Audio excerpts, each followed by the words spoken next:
Assalamualaikum warahmatullahi wabarakatuh. Rekan-rekan kerja yang dimuliakan Allah SWT, pagi ini kita mencoba merancang untuk kebesaran dan kesuksesan dari perusahaan kita, Witstar Digital Printing atau biasa dikenal juga dengan percetakan Witstar Sukoharjo.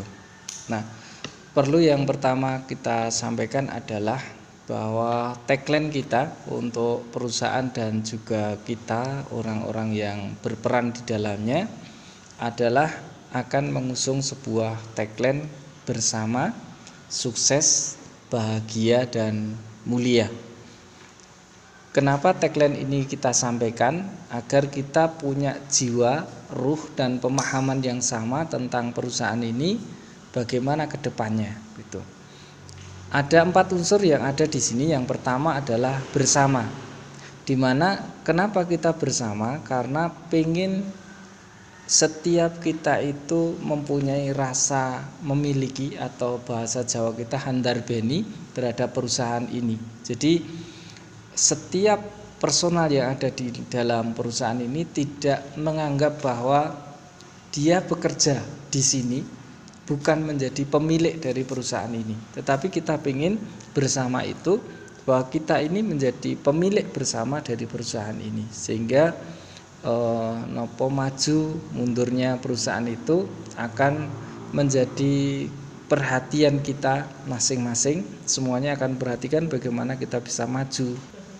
Yang kedua adalah sukses. Artinya bahwa sebagian besar orang mengukur kesuksesan itu adalah sisi finansial. Maka kita bekerja itu tidak dipungkiri mesti kita ingin cari uang gitu. Nah, yang jadi pertanyaan adalah berapa sih kelayaan hidup kita masing-masing selama sebulan itu? Maka jenengan akan bisa menghitung, dan perusahaan ini akan bersama-sama memikirkan bagaimana kebutuhan penjenengan yang sudah jenengan rekap kira-kira berapa itu bukan hanya terpenuhi, bahkan bisa jadi kita berharap jenengan bisa saving, bisa menyimpan atau menabungnya, sehingga kesuksesan itu bisa kita miliki bersama. Yang ketiga adalah bahagia. Nah, bahagia ini tidak selalu identik dengan finansial. Artinya belum tentu orang yang kaya itu bahagia. Banyak orang yang kaya tetapi justru menderita. Dulu masih miskin, mau makan apa-apa nggak bisa, karena nggak bisa membeli gitu kan. Nah, sementara mereka sudah kaya, ternyata mau makan apa-apa nggak bisa, karena ya ada kolesterol, ada macam-macam lah penyakit yang membuat dia tidak bisa menikmati kekayaannya. Jadi maka kita pengen perusahaan ini menjadikan kita bahagia, baik itu dalam kondisi masih muda ini maupun nanti ketika kita sudah usia senja gitu. Terakhir mulia. Jadi kita pengen kita bersama bekerja ini sekali lagi untuk mencari ridha Allah, sehingga andai kata pun jenengan bekerja tanpa saya tunggoni, saya tidak ada, penjenengan merasa bahwa Allah itu mengawasi kita. Jadi tidak menjadi orang-orang yang ketika karyawannya itu juragane atau orang the top one of perusahaan itu ada, terus kita kerja mempeng, itu sementara ketika tidak ada kita nggak mempeng gitu. Tidak, karena apa yang mengawasi kita adalah Allah SWT, dan setiap perbuatan kita itu akan dimintai pertanggungjawaban di sisi Allah SWT kelak di yaumul akhir. Nah, berikutnya maka untuk mewujudkan cita-cita besar ini kita ada visi. Jadi seperti tadi, kokoh bersama menjadi solusi peradaban. Nah, beda lagi bahwa visi perusahaan kita ini ke depannya bukan hanya menjadi perusahaan sing nopo istilahnya tak macam-macam tok, itu tidak. Tapi kita ingin menjadi solusi dari perubahan peradaban ini.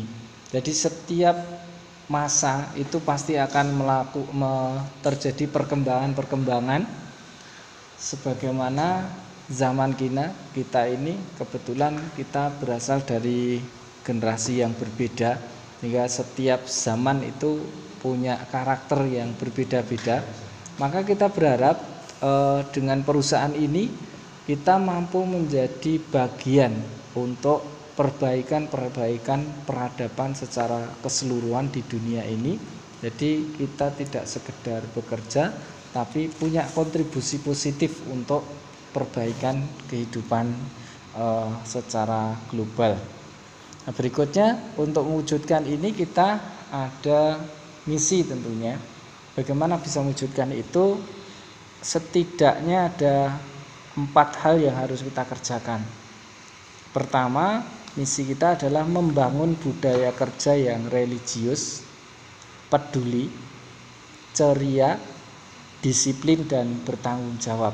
Nah, seperti yang kita sampaikan tadi, tujuan kita adalah bukan hanya di dunia tapi di akhirat, sehingga sisi religius kita tetap kita pertahankan. Kemudian kepedulian, artinya bahwa kita bekerja secara teamwork, tidak hanya bekerja sendiri, pokoknya bagianku iki ya sudah tak selesaikan iki, tidak. Sementara temennya sibuk, kita pas sudah selesai gitu kita berdiam diri, tidak, tetapi bagaimana kita peduli dengan teman kerja kita, termasuk kepedulian kita bukan hanya kepada lingkungan perusahaan, tetapi di sekitar perusahaan kita pun menjadi sesuatu hal yang harus kita pedulikan gitu. Nah, terus yang ketiga ceria itu ya, kita berharap bekerja itu meskipun tumpukan kerjaan kita banyak, tapi jaga bahagia itu jangan sampai hilang. Jadi kita tetap ceria, ndak nopo istilahnya ya, karena tumpuan kerja jadi nopo stres gitu, tidak, tetapi kita tetap dalam kondisi ceria. Kenapa? Ketika beban pekerjaan itu besar, terus kemudian kita tidak ceria, sesungguhnya bebannya akan sama, beratnya itu sama, tapi rasanya akan berbeda. Ketika semuanya dalam kondisi ceria, insya Allah nikmat, enteng, dan mudah untuk kita bekerja. Dan disiplin dan bertanggung jawab saya kira sudah sangat bisa difahami. Kemudian yang kedua, setelah budaya internal kita sudah bangun dengan baik seperti itu, maka kita butuh produk yang kita buat ini adalah berkualitas. Dan tidak hanya berkualitas, tetapi juga harus cepat, tepat, dan akurat. Artinya apa? Sebaik apapun produk kita, kita melampaui deadline-nya, kita janji Senin jadinya hari Kamis gitu, maka sebaik apapun produk kita, mereka akan kecewa. Maka produknya kualitas bagus, tetapi juga pengerjaannya cepat, juga tepat waktunya itu. Nah, sebenarnya kita juga tepat waktu bisa, tetapi tidak cepat juga bisa. Artinya yang penting kok targetnya Kamis, sebenarnya bisa kita selesaikan hari Senin, karena targetnya masih Kamis, bisa jadi alah cek Kamis gitu. Maka ini tidak kita inginkan. Setiap pekerjaan yang ada segera kita selesaikan, karena sesungguhnya karakter waktu itu tidak akan kembali, dan setiap waktu itu akan punya karakter sendiri, sehingga bebannya akan berbeda-beda, akan ada pekerjaan lain yang akan menunggu kita. Nah, kemudian akurat, ya artinya apa yang kita kerjakan harus sesuai dengan apa yang diinginkan oleh pelanggan. Oleh karenanya pesan awal dia masuk itu harus detail apa saja yang harus dipenuhi oleh kita, dan quality control kita nanti harus checking ketika barang sebelum kita sampaikan ke pelanggan itu betul-betul sesuai dengan kriteria ataupun pesanan yang diinginkan itu. Nah, yang ketiga, bagaimana kita membangun komunikasi yang elegan, komunikasi yang enak, yang hangat, juga komunikasi yang sehat gitu. Jadi bisa enak lah gitu. Juga bersahabat dengan seluruh teamwork yang ada, juga kepada mitra kerja. Artinya Bisa jadi kita kerjasama dengan perusahaan lain dalam proses produksi yang kita lakukan, juga apalagi dengan konsumen. Konsumen, jangan sampai konsumen itu pergi dari kantor kita itu membawa setitik kekecewaan gitu. Karena bisa jadi yang kecewa hanya satu, tapi bisa jadi unsurnya banyak sekali. Pertama, sebenarnya dia punya produk atau order-order yang lain yang akan dibawa ke sini, tapi karena saat itu kita kecewa tidak bisa memberikan pelayanan terbaik, maka order-order belakangnya itu tidak masuk ke kita. Atau justru akan lebih besar lagi ketika dia kecewa sendiri, tapi sampai di tempat lain dia cerita situ loh gini gitu. Akhirnya oh gitu toh, ya sudah nanti saya enggak jadi pesen di sana. Nah, maka ini akan berimplikasi kepada reputasi kita, dan itu akan hancur kekuatan. Apalagi sekarang medsos nggih, mungkin di grup dia ada tanya, "Mas mau buat ini, baiknya di mana?" gitu. Mungkin ada yang nyelotok di Star gitu. Tapi di teman yang lain, "Jangan di sana, nanti begini gitu." Hancur kita. Maka sekali lagi, selesaikan seluruh persoalan pelanggan itu, bila mana perlu kita harus ngalah.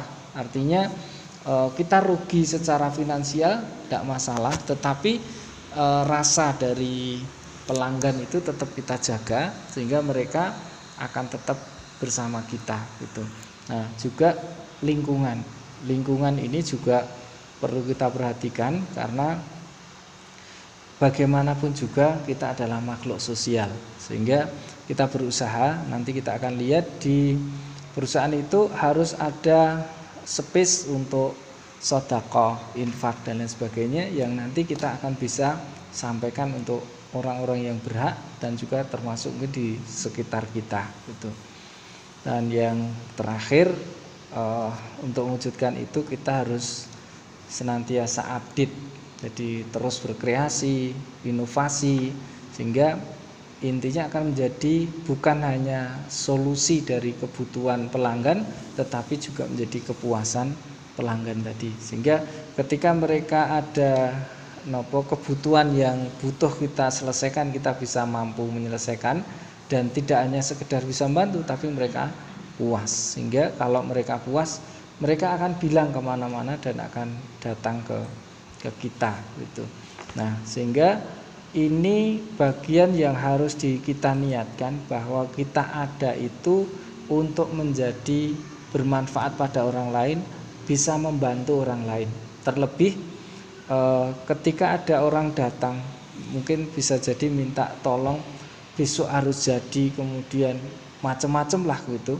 Maka yang harus terpikir di dalam benak kita adalah bagaimana seandainya itu adalah kita. Jadi kita yang butuh, sesuk kuwi arep dinggo ngene gitu. Nah, sementara ketika dia bilang mboten saged itu, begitu dengar suara itu rasanya kayak petir menyambar kan gitu. Jadi sakit gitu. Mungkin sakitnya tuh di sana di sini bareng. Jadi berat itu. Maka ketika ada hal seperti itu, kita harus menjadi solusi, menjadi jalan keluar untuk menyelesaikan persoalan orang, yang insya Allah kata Rasulullah, ketika kita itu membantu menyelesaikan urusan orang lain itu, maka kita akan dimudahkan urusannya oleh Allah Subhanahu wa taala. Jadi mindset yang seperti ini juga harus kita bangun, bahwa ketika kita mampu menolong orang, kembalinya pada kita itu adalah juga kebaikan yang akan muncul pada kita. Allah menyampaikan jazaul ihsan ilal ihsan. Tidak ada balasan untuk kebaikan kecuali kebaikan pula gitu. Sehingga kalau orang Jawa bilang itu ngunduh woing pakarti. Mas Rizal, pakarnya bahasa Jawa. Jadi ngunduh itu ya mendapatkan, memanen gitu dari hasil apa yang kita lakukan gitu. Jadi ketika kita itu baik pada orang lain, insya Allah orang lain itu akan baik pada kita. Lah begitu pula sebaliknya. Ini yang perlu kita sampaikan. Nanti kita akan bicara tentang bagaimana meng-create perusahaan ini menjadi lebih baik dan lebih besar.